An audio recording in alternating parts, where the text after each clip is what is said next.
ముఖం చూస్తే చంపేస్తారయ్యా. అందుకని నేను ముఖం చూపించకుండా నేను మాట్లాడుతున్నా, నా మనసు పూర్తిగా మాట్లాడుతున్నా. అది మా ఏడుపు తగిలిద్ది అయ్యా, మా ఏడుపు తగిలిద్ది. ప్రపంచకం మీద చాలామంది ఏడుతున్నారయ్యా, తెలియకుండా ఏడుతున్నారు, చంపేస్తున్నారు, ఎక్కడ వాళ్ళకి అక్కడ చంపేస్తున్నారయ్యా. అది చెబుతున్నాగా. కానీ ఏడుపు తగిలిద్ది. భగవంతుడు ఉన్నాడు, జగనన్న దేవుడు బిడ్డ, ఆయన మళ్ళీ రావాలని కోరుకుంటున్నామయ్యా. కనీసం ఛానల్ కూడా తీపిచ్చేశారు, ఛానల్ కూడా తీపిచ్చేశారయ్యా. అది చెబుతున్నాగా. మరి చంద్రబాబు నాయుడు మారిన చంద్రబాబు నాయుడు కనపడుతున్నారు. ఏమోనండి, ఆయన చేసేది అన్నీ చెప్పేదన్నా బూటకం, చెప్పేదల్లా నాటకం. చెబుతున్నాగా. ఆయన ఒకటి చెబుతాడు, ఒకటి చేస్తాడు. అభివృద్ధి అనేది చేయడు. ఆయన లేని వాళ్ళకి పెట్టాడు, ఉండేవాళ్ళకి దోసి పెడతాడు. అది పోలవరం కానీ అలాగే ఇప్పుడు 2 సంవత్సరాలు రాజధాని కడతాం. ఏందండి, ఆయన వచ్చినప్పుడు వాళ్ళే లేవండి, ఆయన వచ్చినప్పుడు వానలే లేవు. చేశాడుగా, అభివృద్ధి చేశాడు. జగనన్న కూడా బాగానే చేశాడు. ఏం చేస్తా, ఓడగొట్టాలని పైన ఏమో మోడీ గారు ఉన్నాడుగా, సర్వనాశనం చేసి పెట్టేశాడు. అది లేనోళ్ళకి పెట్టాడయ్యా, లేనోళ్ళకి పెట్టాడు. జగన్మోహన్ రెడ్డి గారు ఈవీఎంలు కాకుండా బ్యాలెట్ పేపర్ ద్వారా ఎలక్షన్ జరిగితే బాగుండిద్ది అయ్యా. అట్ట పెట్టండి అయ్యా, మీకు దండం పెడతామయ్యా. అది ఆయన చేసేదల్లా ఉండోళ్ళకే దోసి పెడతాడయ్యా. మా బొట్టోళ్ళకి లేకుండా చేశాడు. ఇప్పుడు హాయిగా 5 సంవత్సరాలు హాయిగా తిరిగామయ్యా. అది ఆయనకి మళ్ళీ రావాలని కోరుకుంటున్నామయ్యా. జగనన్న రావాలని కోరుకుంటున్నాం. అది భయానికి కారణం అంటే అట్టుంది, ప్రపంచం అట్టుంది. సాగొట్టేస్తారు, ముఖం కనపడితే సాగొట్టేస్తారు. అట్టుంది ఇప్పుడు ఏ ఊరి పరిస్థితి ఆ ఊర్లో అట్టుంది. అది వ్యక్తిగతంగా చంద్రబాబు గారు మంచి ఆయన, కానీ ఊళ్ళో ఉండే కార్యకర్తలు నరికేస్తున్నారు ఎక్కడ వాళ్ళకి అక్కడ. అది జరుగుతున్నాయి అయ్యా. ఆడ కనపడితే ఆడ కొట్టేయమని అనుకుంటున్నారు ఒకళ్ళకొకళ్ళు. నువ్వు మాట్లాడితే నోరెత్తితే కొట్టేయండి, ఇదే మాట.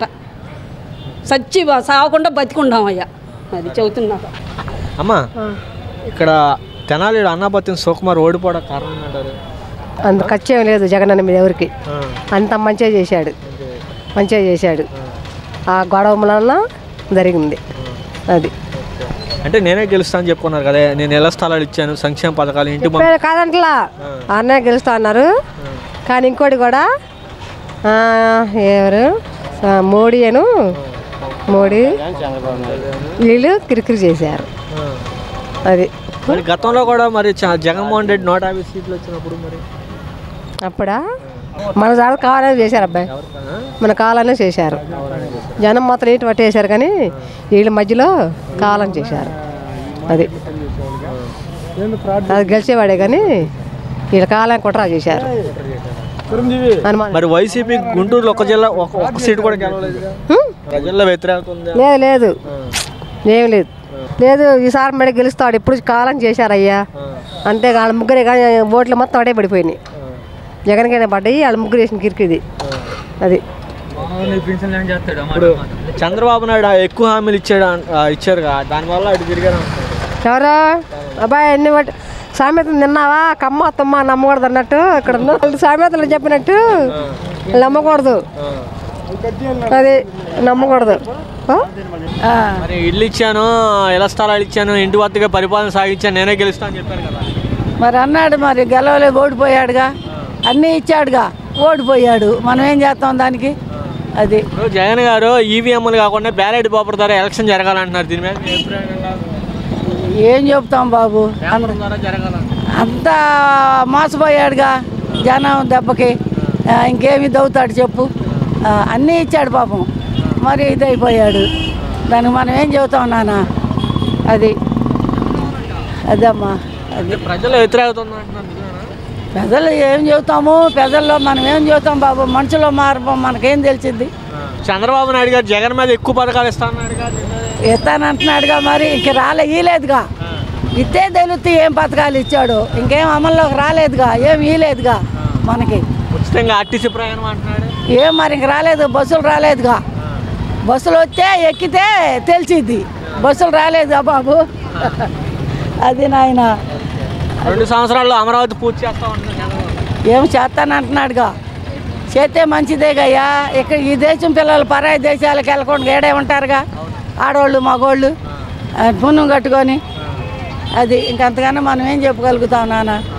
అసలు వైఎస్ఆర్ వస్తారు అనుకున్నారు, ఒక చోట 2 చోట్ల అయితే అనుకోవచ్చు, స్టేట్ మొత్తం అలా జరిగిందంటే అసలు నేనైతే చాలా బాధపడుతున్నాను అయ్యా. ఎందుకంటే పిల్లలు చదువు విషయం కానీ మా స్థలం వచ్చింది, మేము ఆశపడ్డాం. ఒకవేళ ఆయన వస్తే అంటే ఇచ్చింది ఆయన కదా, ఫర్ సపోజ్ ఇల్లు కడతారేమోనని ఆశపడ్డాం. మరి ఆయన అలా వచ్చిన వాళ్ళు వాళ్ళ ఇష్టం, కడతారో మరి కట్టరో మనం చెప్పలేంగా. మేమైతే ఆశపడుతున్నాం అయ్యా ఇల్లు కడితే బాగుండని. అప్పట్లో అదే దేవుడికి కూడా తెలీదు ఎవరు వస్తారు ఎవరు రాన్నది మన చేతుల్లో ఉండదు కదా. ఇక్కడ ఒక చోట అయితే అనుకోవచ్చు, స్టేట్ మొత్తం మరి అలానే జరిగింది. అది ప్రజల్లో బట్టి ఉండిద్ది. ఈసారి ఆయన రావాలనుకున్నారో ఆయనకి వేశారు. పవన్ కళ్యాణ్ గారు ఏం చేస్తారో మరి, మేలు చేస్తే బాగుండు. జగన్ గారు ఈ మధ్యన ట్వీట్ చేశారమ్మా, ఎలక్షన్ ఈవీఎంలు కాకుండా బ్యాలెట్ బాక్స్ ద్వారా జరిగితే బాగుంటుంది. అది మొత్తానికి జిమ్మికి జరిగిందండి. జిమ్మికి మాత్రం అది మ్యాజిక్కో జిమ్మిక్కో తెలీదు, మొత్తానికి ఏదో జరిగింది. లేదంటే అన్ని చోట్ల ఓడిపోడు. కొన్ని సరే సగం పోయింది, సగం అన్నా రావాలిగా, మిగతా ఆ సగం కూడా కదా కొన్ని సీట్లు అన్నా రావాలిగా. మరి 11 సీట్లు అంటే ఏంది అది? అంత అన్యాయం అక్రమం ఏం చేస్తాం. మేమైతే అది అనుకుంటున్నాం, పవన్ కళ్యాణ్ గారు కానీ చంద్రబాబు నాయుడు గారు కానీ ఎవరైనా సరే మాకు ఇల్లు కట్టిస్తే చాలు. వచ్చారు కాబట్టి మేమైతే అది కోరుకుంటున్నాం అండి. వేరే వాళ్ళు అంటావా మనకి తెలీదు. అంటే జగన్ గారు ఇప్పుడు కొంతమంది జగన్ గారు ఫర్నిచర్ దొంగ అని చెప్తున్నారు. అందరూ దొంగలే దొరికితే, అంతే కదా అంటారు. ఆయన దొంగ అయితే మరి 5 సంవత్సరాలు ఎలా చేశాడు? ఎక్కినమ్మంటే దిగిపోతాడు కదా. ఇప్పుడు ఫర్ సపోజ్ దొంగ అనుకుందాం, ఏదన్నా అన్యాయమో అక్రమో చేస్తే ఆయన తీసుకెళ్ళి లోన్ వేస్తారుగా. ఒకసారి వేశారు, బయటకు వచ్చాడు. ఏదైనా ఉంటాయి అట్లా కారణాలు, అవి వాళ్ళకు ఉంటాయి, మనం చెప్పలేం కండి ఏదైంది. కానీ ఇది మాత్రం అసలు ఎవరూ ఊహించలేరు. మా పిల్లలు స్కూల్ విషయంలో మాత్రం ఇంగ్లీష్ మీడియం చేశారు కదా, 3 సంవత్సరాలు మా పిల్లలు చదువుకున్నారు. మాకైతే స్థానం ఇచ్చాడు జగనన్న.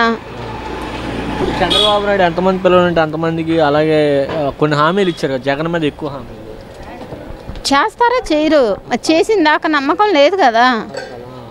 అది అంటే 2 సంవత్సరాలనే ఇప్పుడు అమరావతి పూర్తి చేస్తాం రాజధాని చెప్పి నారాయణ వాళ్ళ ఇష్టం అండి. సక్రమంగా చేశారు మళ్ళీ వస్తారు, లేదంటే మనం చెప్పేదేం లేదు. అదే ప్రజలకే తెలియాలి.